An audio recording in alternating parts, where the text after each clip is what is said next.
وَاذْكُرِ اسْمَ رَبِّكَ وَتَبَتَّلْ إِلَيْهِ تَبْتِيلًا، اور اپنے رب کا نام لیں اور سب سے کٹ کر اسی کے ہو جائیں۔ بڑی زبردست آیت۔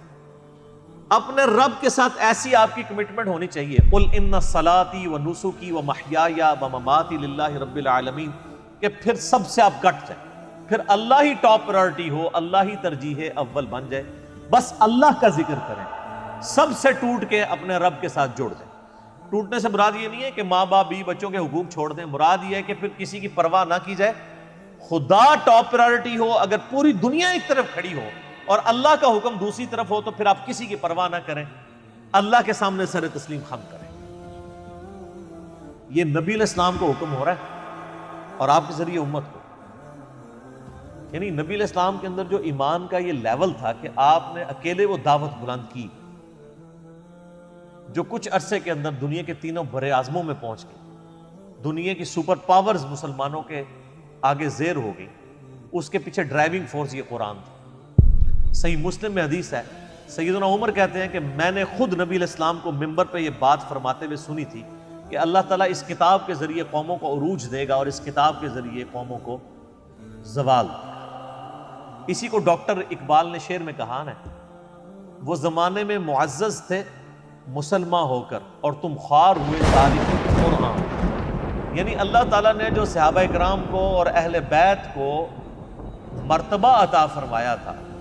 اور دنیا کا امام بنایا تھا، وہ قرآن کی وجہ سے، اللہ کی کتاب کی وجہ سے، اور تم جو ذلیل و خوار ہوئے وہ اس کتاب کو چھوڑنے کی وجہ سے۔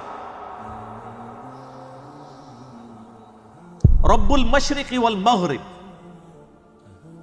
اب اس رب کا تعارف کروایا جا رہا ہے کہ وہ رب، اس کا نام آپ نے لینا ہے جو مشرق کا بھی رب ہے اور مغرب کا بھی رب ہے۔ لا الہ الا ہو، نہیں ہے کوئی معبود سوائے اس کے، فاتخذہ وکیلا، پس اسی کو اپنا کارساز بناؤ۔ کارساز اللہ کو بناؤ، وہی ہے، اور یہی ایک مسلمان کا یہی عقیدہ ہونا چاہیے، حسبنا اللہ ونعم الوکیل، ہم نے اللہ ہی پر بھروسہ کیا، وہی بہتر کارساز، کارساز اسی کو بناؤ، اس کے علاوہ کوئی کارساز نہیں۔ وَاصْبِرْ عَلَى مَا يَقُولُونَ، اور آپ صبر کیجئے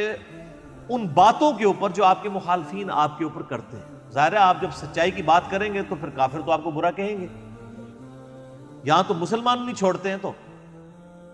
سچائی تو ہے ہی، وہ عربی میں ایک محاورہ ہے، الحق مر، حق ہوتا ہی کڑوا ہے، یہ برا لگتا ہی لگتا ہے۔ تو جب آپ کو دعوت و تبلیغ کرتے ہوئے لوگوں سے باتیں تیکھی سننی پڑے، صبر کیجئے، وَاہْجُرْهُمْ حَجْرًا جَمِيلًا، اور آپ ان سے علیحدہ ہو جائیں بڑی خوبصورتی کے ساتھ، یعنی اگر آپ کو کوئی گالی گلوچ کرتا ہے، برا بھلا کہتا ہے، آپ خاموشی کے ساتھ سنیں اور سائیڈ پہ ہو جائیں، کسی کی بات کا جواب دینے کی کوشش نہ کریں، بلکہ صبر و استقامت کے ساتھ اپنا وقت گزاریں۔ وَذَرْنِي وَالْمُكَذِّبِينَ، اور چھوڑ دیں ان کو، اور وَذَرْنِي وَالْمُكَذِّبِينَ، اور مجھے چھوڑ دیں ان مکذبین کے لیے، یعنی جو آپ کی تکذیب کر رہے ہیں، آپ کو جھٹلا رہے ہیں، ان کو میرے حوالے کر دیں، میں جانوں اور میرا کام، آپ نے ان کو جواب نہیں دینا، آپ نے صبر کرنا۔ قُلِ النَّعْمَةِ وَمَهِّلْهُمْ قَلِيلًا، یہ جھٹلانے والے کون؟ جو مالدار ہیں، اور انہیں تھوڑی سی مہلت دیں۔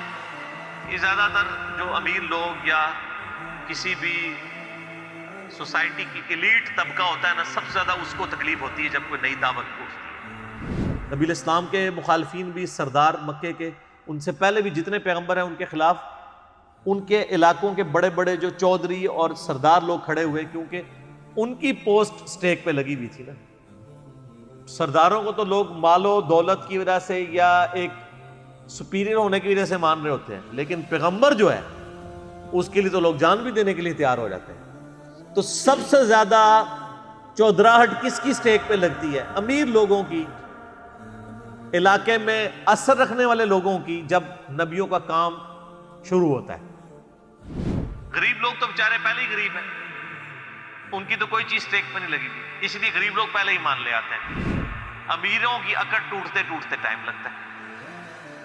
تو یہ جن کو ہم نے نعمتیں عطا فرمائی ہیں نا، اور یہ جھٹلا رہے ہیں ہماری دعوت کو، ان کو تھوڑی سی مہلت دیں اور ان کو میرے حوالے کر، وذرنی، چھوڑ دے مجھے، میں جانوں ان کا کام، ان لدینا انکالا وجحیما۔ اب اللہ تعالیٰ کے حوالے جب کوئی ہوگا تو پھر اللہ تعالیٰ ہمارا ان کا حشر کیا ہونے والا ہے، ان لدینا انکالا وجحیما، بے شک ہمارے پاس بھاری بیڑیاں ہیں ان کے لیے اور بھڑکتی ہوئی آگ۔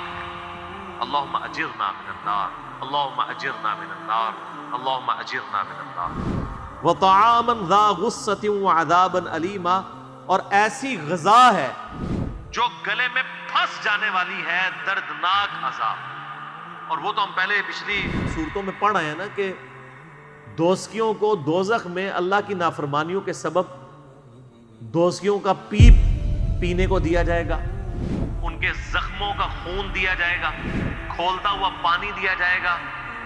زقوم کا درخت ہوگا جس کے کڑوے پتے ہوں گے وہ کھانے پڑیں گے، وَلِعَوْذُ بِاللَّهِ تعالی، اور وہ گلے سے بڑی مشکل سے گزرے گا، اور جب گلے سے نہیں گزر رہا ہوگا تو مجبوراً گرم پانی ہی پینا پڑے گا، اور وہ گرم پانی اتنا کھولتا ہوا ہوگا، قرآن میں ہے کہ جیسے ہی وہ برتن منہ کے قریب لائیں گے ان کی ایک کھال لٹک کے پانی میں گر جائے گی، اس کے باوجود وہ پانی پئیں گے اپنی اس گلے میں جو پھنسی ہوئی خوراک کو نیچے کرنے کے لیے، اور جب پانی پئیں گے ان کی انتڑیاں بھی جل جائیں گی، اور پھر دوبارہ سے اللہ تعالیٰ ان کو صحیح کر دے گا، اور پھر یہ عذاب کا سلسلہ جاری رہے گا۔ اللہم اجرنا من النار، اللہم اجرنا من النار، اللہم اجرنا من النار، اللہم من احییتہ منا فاحیہ علی الاسلام ومن توفیتہ منا فتوفہ علی الایمان، آمین۔